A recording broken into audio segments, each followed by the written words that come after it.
আপনি কি কখনো লক্ষ্য করেছেন যে ভালো কর্মীগুলো সবসময় বিখ্যাত বড়, বড় কোম্পানিতে জয়েন করতে চায়? তাহলে অখ্যাত কোম্পানিগুলো ভালো কর্মী বা ট্যালেন্ট কোথায় পাবে? এটা একটা বিশাল প্রশ্ন। চলেন আজকে এই বিষয়টা নিয়ে আলাপ করি। এটার কি সলিউশন হতে পারে? কিভাবে আপনার প্রতিষ্ঠান ভালো, ভালো ট্যালেন্ট পেতে পারে?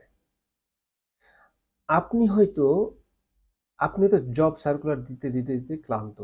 বন্ধুকে, পরিচিত কলিগকে, এক্স বসকে হয়তো নক করে বলছেন যে, "আমাকে কিছু সিভি দেন, আমার লোক দরকার।" দিচ্ছেও তারা, কিন্তু আপনি ফাইনালি যে আপনার কাঙ্ক্ষিত লোককে খুঁজে পাচ্ছেন না। আপনি যে টিম তৈরি করবেন, সেই টিমের জন্য যে ট্যালেন্ট দরকার, যে লেভেলের যে ফিচারওয়ালা মানুষ দরকার, সেটা আপনি পাচ্ছেন না। কারণ হচ্ছে কি? কারণ আপনার কোম্পানিতে ওই লেভেলের মানুষজনগুলো মানে ইন্টারেস্টেড ফিল করছে না। আগ্রহ বোধ করছে না যে জয়েন করবে তারা। তাহলে সলিউশন কি? চলেন ডিরেক্ট সলিউশনে চলে যাই তাহলে।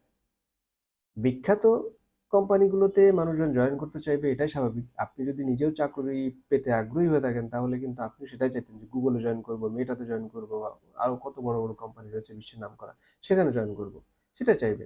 তাহলে খুব সিম্পলি আপনাকে তাই হতে হবে। এটা তো সহজ কথা, এটা তো আমি না বলে দিলেও আপনি বুঝতে পেরেছেন। কিন্তু এটা কি রাতারাতি হওয়া সম্ভব? আপনি হয়তো প্রথমেই ভাবছেন যে আরে বাবা, এটা তো অনেক টাকা দরকার। এক্ষেত্রে টাকা দরকার, কিন্তু কৌশলও দরকার আছে। রাতারাতি পৌঁছানো না গেলেও সেই পথে তো হাঁটতে হবে। আপনি যদি আসলেই আগ্রহী থাকেন যে আপনার প্রতিষ্ঠান এমন জায়গায় পৌঁছাক, যেখানে গেলে পটেনশিয়াল ট্যালেন্ট গুলো আপনার কোম্পানিতে জয়েন করার জন্য আগ্রহী থাকবে। যেমনটা ইয়াং জেনারেশন থাকে যে দুটো গ্রুপ থাকে। একটা হচ্ছে আফসোস গ্রুপ, আর একটা হচ্ছে প্রিপেয়ার্ড গ্রুপ, ড্রিমওয়ালা গ্রুপ। সো যারা ড্রিমওয়ালা গ্রুপ, তারা নিজেকে প্রিপেয়ার্ড করে বছরের পর বছর ধরে যে আমি ওই কোম্পানিতে গুগলে জয়েন করার জন্য যে যোগ্যতা দরকার সেটা আমি অর্জন করব, সে নিজেকে গড়ে তোলে। আরেকটা গ্রুপ আছে, তারা বুঝতে পারে যে তারা আসলে এই চেষ্টা করলেও পারবে না, তো তারা, তাদের একটা আফসোস থাকে যে আমি এরকম একটা কোম্পানিতে জয়েন করতে পারলাম না, চাকরি পেলাম না, এরকম থাকে। তো ব্যাপারটা বুঝতে পারছেন যে যে কোম্পানিটা নিয়ে মানুষ প্রাউড ফিল করছে বা ট্রাই করছে, তাদের গড়ে তুলছে বছরের পর বছর, একটা কোম্পানিতে জয়েন করার জন্য নিজেকে গড়ে তুলছে, আর কেউ আফসোস করছে, অথচ সেই কোম্পানি জানেই না। আর এদিকে আপনি কর্মী খুঁজে খুঁজে হয়রান। ব্যাপারটা পুঁজিবাদের মতো হয়ে গেল। কেউ বেশি বেশি পাচ্ছে, কেউ পাচ্ছে না। কিন্তু আসলে এখানে পুঁজিবাদেরও ব্যাপার না। বিষয়টা হচ্ছে আপনার কোনো স্টেপের ঘাটতি রয়েছে। সেই জায়গাতে আপনাকে কাজ করতে হবে। তাহলে আপনিও এখন এই মুহূর্তে যদি আপনি কিছু স্টেপ নেন, তাহলে এই মুহূর্তে আপনি যে পরিমাণ ইন্টারেস্টেড পিপল আপনার কাছে আসছে চাকরির জন্য, তার চেয়ে বেশি পটেনশিয়াল ব্যক্তি হয়তো ৬ মাস পরে বা ১ বছর পরে আসবে আপনার কাছে। সেগুলো কি? সো ফার্স্ট থিং হচ্ছে আপনাকে তো চেনাতে হবে মানুষকে, রাইট? কারণ আপনাকে আপনার কোম্পানি তো চেনে না অনেকে, বা চিনলেও নেগেটিভলি চেনে হয়তো, যে আপনার কোম্পানি সম্পর্কে নানান রকমের কথা আছে মানুষের মনে, ভালো মন্দ মিলিয়ে আছে। তাতে করে দেখা যায় যে মিশ্র প্রতিক্রিয়ার কারণে আপনার এখানে কেউ জয়েন করতে চায় না, এরকমও ব্যাপার স্যাপার আছে। সো এইটা হলো সবচেয়ে কোর জায়গা, যে আপনি হয়তো মানুষকে জানাচ্ছেন যে আমি চাকরি দিচ্ছি, আমার এখানে এই সুবিধা আছে, এটা আছে, সেটা আছে বলছেন, কিন্তু আসলে কাজ হচ্ছে না। কেন হচ্ছে না? মানুষকে জানানোর আগে, সবাইকে জানানোর আগে, সবার কাছে পৌঁছানোর আগে, আপনার ভিজিবিলিটি বৃদ্ধি করার আগে, সবার আগে যে অ্যাকশনটা নিতে হবে সেটা হচ্ছে আপনার কোম্পানিতে একটা সিস্টেম ডেভেলপ করতে হবে। আপনার প্রতিষ্ঠানে যদি সিস্টেম না থাকে, তাহলে আপনার কিছুই নাই। সিরিয়াসলি, এটাকে বলা হয় মূলত অপারেশন ডিজাইন, যে আপনার কোম্পানি কিভাবে চলবে। এভরিথিং শুড বি রিটেন, একদম থাকা সংবিধানের মতো, যেন কাউকে কখনো কনফিউজ না হতে হয় যে এই কাজটার জন্য কার সাথে কথা বলবো, এই কাজটার জন্য মানে কিভাবে কথা বলবো, এটা কিভাবে করবো, এটা কিভাবে করবো, কার কাছে যাব, এর পরে কি হবে, এরকম কোনো কিছু যেন না থাকে। একটা অপারেশন ডিজাইন আপনার অবশ্যই থাকতে হবে। সেই অপারেশন ডিজাইন অনুযায়ী আপনাকে প্র্যাকটিস করতে হবে স্ট্রিক্টলি। পৃথিবীতে একদম মানে একদম তুফান হয়ে যাক, ভূমিকম্প হয়ে যাক, ভেঙে চুরে হয়ে যাক, কিন্তু আপনার সিস্টেমের বাইরে আপনাকে কখনো যাওয়া যাবে না। এতটাই স্ট্রিক্ট থাকতে হবে এই ব্যাপারে। এটা যদি থাকতে পারেন, তাহলে যেটা হবে আর কি, ধরেন আপনার হায়ারিং প্রসেস আছে, আপনার একটা স্যালারির কাঠামো আছে, যে আপনি হঠাৎ করে যাকে কাউকে ডাকলেন, এক একজনের এক এক রকম অফার আপনি করেন না। আপনি কাঠামো অনুযায়ী অফার করেন, এটাকে যদি কেউ অ্যালাইন করে তাহলে আপনি তাকে হায়ার করেন, না হলে করেন না।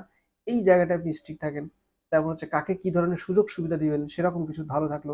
আপনার ওখানে ভালো প্যাকেজ আছে সবার জন্য হ্যাপি করার মতো, কিন্তু সেটা যেন খুব স্ট্রিক্টলি ফলো করা হয়। কারোর জন্য একটু বেশি, কারোর জন্য একটু কম, এরকম না। রিটেন থাকে, বা কাউকে কিছু দিচ্ছেন, সুবিধা দিচ্ছেন, সেটা যেন প্রপার চ্যানেলে দেন। আপনার কাছে হঠাৎ করে আসলো, আপনি প্রতিষ্ঠানের প্রধান, দিলেন, আপনি দেন, ঠিক আছে তোমাকে 10,000 টাকা দিয়ে দিলাম, এরকম না। যাতে আন্ডারস্ট্যান্ডিংটা ঠিকঠাক থাকে। যদি আপনি দেন, আপনি যাকে দিলেন সে ভাবলো যে এটা মনে হয় রেগুলার পাওয়া যাবে। এই যে একটা মেসেজের একটা মানে আদান কমিউনিকেশনের গ্যাপ, এটা হওয়ার সুযোগ নেই। আপনার যে লাইন ম্যানেজার আছে, সেই প্রপার চ্যানেলে আপনাকে তথ্য পৌঁছাতে হবে। আপনি যখন কাউকে কোনো কিছু দিবেন বা কোনো সিস্টেম ইমপ্লিমেন্ট করবেন, তখন সেটা প্রপারলি ইমেইল করতে হবে সবাইকে, জানাতে হবে, একদম ফর্মালি জানাতে হবে। একটা ফর্মালিটিস আপনার অফিসের মধ্যে থাকতে হবে, আপনার বিজনেস এরিয়াতে থাকতে হবে। তাহলে যেটা হবে, ধরেন ফার্স্ট থিং যদি বলি, আপনার হায়ারিং প্রসেস আছে ভালো, হায়ারিং প্রসেসটা যদি থাকে, ধরেন 5টা ধাপে আপনি হায়ারিং করেন, যে আপনার কাছে 10টা সিভি এসেছে, আপনার এইচআর ম্যানেজার ও সবাইকে ফোন করলো, ফোনে প্রাথমিকভাবে কথা বললো, কথা বলার পরে দেখলো যে মানে বোঝার চেষ্টা করলো যে কাদের সাথে কথা বলছি, এদেরকে ইন্টারভিউতে ডাকবো কিনা। তো প্রথমে কথা বলে দেখা গেলো যে 6 জনকে পছন্দ হয়নি, কথা বলে 4 জনকে রেখেছে। এই যে ফার্স্ট ফিল্টারে কিন্তু 6 জন বাদ গেল আপনার। মানে খরচের দিকে যদি চিন্তা করেন, তাহলে কিন্তু 6 জনকে, 10 জনকে যদি আপনি ইন্টারভিউ করতেন তাহলে একরকম খরচ হতো। যাই হোক, ওটা যদি বাদ দিই, আপনি 4 জনকে ফিল্টার করতে পেরেছেন, এবং এই 4 জনকে ডাকার পরে আপনি ওদেরকে রিটেন এক্সাম নিলেন, তারপরে অ্যাসেসমেন্ট টেস্ট নিলেন, এরকম অনেক স্কিল টেস্ট নেওয়ার পরে আপনি যদি একদম ফাইনালি হায়ার করেন, দেখা যাচ্ছে 2 জনকে হায়ার করতে পেরেছেন। তো 10 জন থেকে 8 জন বাদ, এই 8 জন কিন্তু ভাববে আরে বাবারে, এখানে তো মানে নানান রকমের স্টেপ রয়েছে, এখানে তো টেকাই কঠিন, এই একটা ব্যাপার। আর যারা টিকেছে, যে 2 জনকে আপনি হায়ার করেছেন, এরা কিন্তু একটা সময় গল্প করবে, ভাই এখানে জব পাওয়া তো সহজ না, আমি না 10টা স্টেপ পার করে সেখানে জব পেয়েছি। এই যে গল্পটা তৈরি হবে, এই গল্পটা ভেরি ভেরি ইম্পর্ট্যান্ট। এটার মেসেজটা যাচ্ছে কঠিন, আপনার এখানে জব পাওয়াটা কঠিন, আবার এদিকে আপনি মানুষও খুঁজছেন, ব্যাপারটা একটু দ্বিমুখী হয়ে গেলেও এটা খুবই গুরুত্বপূর্ণ। জব পাওয়া যে কঠিন, এই কঠিনেরে মানুষ বাসে ভালো। যখন মানুষ শুনবে যে এখানে জব পাওয়া কঠিন, কেউ কেউ প্রিপেয়ার্ড হবে, কেউ কেউ মানে যোগ্যতা আছে, কেউ কেউ চেষ্টা করবে। এই যে কঠিন, এই যে বার্তাটা আপনি দিলেন, এই বার্তাটা আপনার ব্র্যান্ডিং এর জন্য কাজ করবে।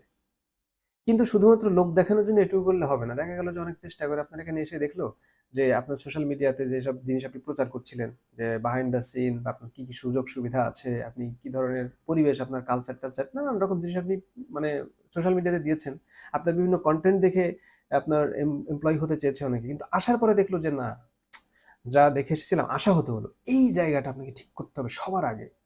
আপনি যদি মাসের 28 তারিখে স্যালারি দিয়ে দেন আপনার এমপ্লয়িকে, এটা দেয়া হয়তো সহজ শুরু করা, কিন্তু কন্টিনিউ করা কঠিন। 28 তারিখে দিয়ে দেয়া, কিন্তু কেউ চাইলে পারে। এটা কিন্তু একটা কালচার আপনার অফিসে তৈরি করতে পারেন, যে 28 তারিখে আমি দিয়ে দিব। এরকম নানান জিনিস আছে না, এগুলো যদি আপনি করেন, আপনি কন্টিনিউটি ধরে রাখতে পারেন, তাহলে ভালো ভালো কালচারে যদি কন্টিনিউটি ধরে রাখতে পারেন, তাহলে আপনার এমপ্লয়িরা এসে দেখবে আরে বাপরে, দারুণ তো ব্যাপারটা। আর আরো বেশি ইম্পর্ট্যান্ট হচ্ছে, আপনি যতটা দেখাচ্ছেন তার চেয়েও যেন বেশি ভালো থাকে আপনার অফিসে। কেন? একজন পটেনশিয়াল এমপ্লয়ি, সে ওই আপনার কন্টেন্ট দেখে ট্রাই করেছে, আগ্রহ বোধ করেছে, ইন্টারেস্টেড ফিল করেছে, তারপর এসছে, টিকে গেছে, আসার পরে এসে দেখবে যে আরে বাবা, আমি তো যা দেখেছিলাম তার চেয়েও চমৎকার এটা। এই ফিলটা আপনাকে করাতে হবে, ওয়াও ফিল করাতে হবে। দেখেন, আপনি সবাইকে সন্তুষ্ট করতে পারবেন না, আপনি এর পরেও দেখা যাবে আপনার এমপ্লয়িরা হ্যাপি না অনেকেই। এইটা আসলে সব জায়গায় থাকে। যার মধ্যে মিনিমাম কমন সেন্স আছে, আপনি যদি একটা ভালো প্যাকেজ সবাইকে দিতে পারেন, যেটা আপনার পক্ষে হাইয়েস্ট দেওয়া সম্ভব দিতে পারেন, তাহলে আপনার এমপ্লয়িরা যদি মিনিমাম কমন সেন্স ওলা হয়ে থাকে, তাহলে ডেফিনেটলি আপনাকে অ্যাপ্রিসিয়েট করবে, আপনার কোম্পানিতে থাকার চেষ্টা করবে। আপনার যদি একটা অপারেশন ডিজাইন থাকে, এবং সেটা দিয়ে যদি আপনি একটা সিস্টেম আপনার কোম্পানিতে ডেভেলপ করতে পারেন, এবং সেটা প্র্যাকটিসে থাকতে পারেন, এরপর আপনি নেক্সট স্টেপে যেতে পারবেন। আবারও বলছি, আপনার কোম্পানির ওই যোগ্যতা অর্জন করতে হলে একদম প্রাইমারি কাজই হচ্ছে আপনার কোম্পানিতে একটা সিস্টেম ইমপ্লিমেন্ট করা।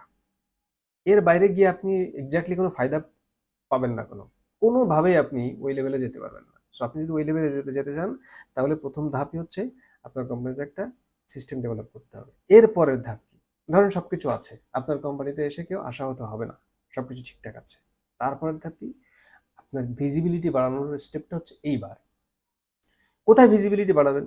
দেখেন, টাকা আর্ন করা কিন্তু অনেক কঠিন, তার চেয়ে কঠিন হচ্ছে টাকা খরচ করা। আপনি কোথায় টাকা খরচ করছেন, সেটা ভেরি ভেরি ইম্পর্ট্যান্ট। ওটার উপর ওটা দেখেই বোঝা যায় যে আপনার নলেজ লেভেল কি, আপনার রুচি কি সেটা বোঝা যায়। সো টাকা খরচ করতে হবে পারফেক্ট জায়গাতে। আর অ্যাজ এ বিজনেস পারসন আপনাকে ওই জায়গাতে মানে প্রফেশনাল হতে হবে, ইমোশনাল হলে চলবে না। যে আপনি টাকা খরচ করবেন কোথায়? আপনি স্পন্সর করেন। কোথায় স্পন্সর করবেন? বিভিন্ন সোশ্যাল ওয়ার্কে বা অনেক জায়গায় আছে যেখানে আপনার যে পটেনশিয়াল ট্যালেন্টগুলো যেখানে আছে, তারা যে অ্যাক্টিভিটিসগুলো করে সেই জায়গাগুলোতে আপনি স্পন্সর করেন। ধরেন খেলাধুলা আছে, ইয়াং জেনারেশন যারা খেলাধুলা করে, স্পোর্টসে আপনি করেন। কোন স্পোর্টসে করেন? ধরেন ইউনিভার্সিটি স্টুডেন্টের ওখানে করেন, বা একদম রুরাল এরিয়াতেও কিন্তু অনেক ট্যালেন্ট রয়েছে, সেসব জায়গাতেও চেনান। মানে আপনাকে চেনাতে হবে যে আমি আসলে ভালো চাই মানুষের, আমি মানে সোশ্যালি ভালো চাই, সমাজের ভালো চাই। সো এই জায়গাটা আপনাকে মুখস্থ করাতে হবে মানুষকে। অন্ততপক্ষে আপনার নামটা, আপনার কোম্পানির নামটা তো জানাতে হবে। আপনি এত সুযোগ সুবিধা দেন, আপনার এত ভালো একটা কোম্পানি, এত নাইস কোম্পানি, কিন্তু মানুষকে তো সেটা জানতে হবে। মানুষ যদি সেটা না জানে তাহলে আপনাকে খুঁজবে কিভাবে, আপনার কাছে আসবে কিভাবে? আপনি অলরেডি এত চমৎকার একটা সিস্টেম ডেভেলপ করেছেন আপনার অফিসে, আপনার কোম্পানিতে, আপনার প্রতিষ্ঠানে, কিন্তু মানুষ জানে না। যারা যার যেসব ট্যালেন্টের জন্য আপনি আগ্রহ বোধ করছেন, আপনি যারা আপনার আকাঙ্ক্ষিত যেসব ট্যালেন্ট, তাদের কাছ পর্যন্ত পৌঁছাতে হলে আপনাকে এরকম ওখানেও খরচ করতে হবে। আপনি শুধুমাত্র জব সার্কুলার দিলেন বিভিন্ন পেইড পোর্টালে, তাতে হবে না।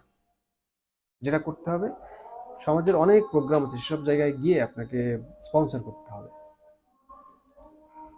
সো আপনার এই সমস্যা সমাধানের জন্য মোটা দাগে দুটো কাজ করতে হবে। এক হচ্ছে আপনার একটা সিস্টেম ডিজাইন করতে হবে। আপনি এরকম অনেক প্রফেশনালস পেয়ে যাবেন যারা খুবই দক্ষভাবে সিস্টেম ডিজাইন করে দিতে পারে, অপারেশন ডিজাইন করে দিতে পারে, এবং এটা মানার দায়িত্ব, এক্সিকিউশন করার দায়িত্ব আপনার। আপনি যদি ভালোভাবে না পারেন, ভালো ম্যানেজার হায়ার করেন যে ভালো ম্যানেজ করতে পারে, তাকে দিয়ে আপনি ম্যানেজ করেন ঠিক মতো করে। আর এটা যদি ম্যানেজ করাতে পারেন তাহলে এর পরের ধাপে গিয়ে আপনি একজন ভালো ব্র্যান্ড কনসালট্যান্টের সাথে আলাপ করে থাকেন। আমি যে সলিউশনগুলো বললাম এটা হচ্ছে একটা কমন সলিউশন, যে কোনো কোম্পানি কম বেশি এটা ফলো করতে পারবে, কিন্তু আপনার বিজনেস টাইপ কি সেটার উপর ডিপেন্ড করে কিন্তু ব্র্যান্ড ডিজাইন, অপারেশন ডিজাইনটা ডিপেন্ড করে। সুতরাং এটা শুধুমাত্র ছোটখাটো কয়েকটা ট্রিক্স আপনাকে বললাম। ব্র্যান্ড দাঁড় করাতে হলে এটা একটা বিশাল ব্যাপার। তো আপনাকে অপারেশন ডিজাইনটা যদি করতে পারেন, এরপরে আপনাকে একজন ভালো দক্ষ ব্র্যান্ড কনসালট্যান্টের সাথে আপনার সাথে আলাপ করতে হবে। তার কাছ থেকে একটা ব্র্যান্ডিং ডিজাইন নিতে পারেন, নিয়ে সেটা আপনি প্রতিষ্ঠিত যদি করতে পারেন, দুটো যদি যখন কম্বাইন্ড হয়ে যাবে, তখন দেখবেন যে আপনার এই যে সমস্যা বেশ খানিকটা সমাধান হয়ে গেছে। কারণ হচ্ছে আপনার কোম্পানি তখন কিন্তু মানুষের একটা আকাঙ্ক্ষিত জায়গা হবে যেখানে মানুষ জব করতে চাইবে। অ্যান্ড তখন যেটা হবে, আপনার এখন হয়তো দরকার দুজন মানুষ, আপনি দুটো সিভি পেতে আপনার কষ্ট হয়ে যাচ্ছে, বা যেগুলো পাচ্ছেন সেগুলো ঠিক আপনার সাথে এলাই করছে না। তো তখন যেটা হবে, আপনি দুটো দরকার 2000 পেয়ে যাবেন। 2000 থেকে আপনি র্যান্ডমলি খুব মানে হেলে দুলে ওখানে দুজন আপনি ফিল্টার করে নিতে পারবেন, সহজ হয়ে যাবে বিষয়টা। এবং তখন যেটা হবে, আরেকটা ঘটনা ঘটবে, আপনার যখন ভালো টিম হবে, মানে দক্ষ টিম হবে, তখন কিন্তু আপনি ভালো ক্লায়েন্ট পাবেন। আর ভালো ক্লায়েন্ট মানে কি, আপনার আপনার যখন ভালো ব্র্যান্ড হবেন তখন তো মানুষজন লাইন দিয়ে থাকবে আপনার এখানে জব করার জন্য, আবার ক্লায়েন্টরাও চাইবে যে আপনার কাছ থেকে কাজ করানোর জন্য। সো দুটো যখন কম্বাইন্ড হবে তখন তো আপনার বিজনেস তো এমনি বুস্ট আপ হয়ে যাবে, তাই না? তো আজকের ভিডিও এই পর্যন্তই। পরবর্তী ভিডিওতে আপনার সাথে আবার দেখা হয়ে যেতে পারে। আপনার বিজনেস জার্নি অনেক ভালো হোক। Good bye.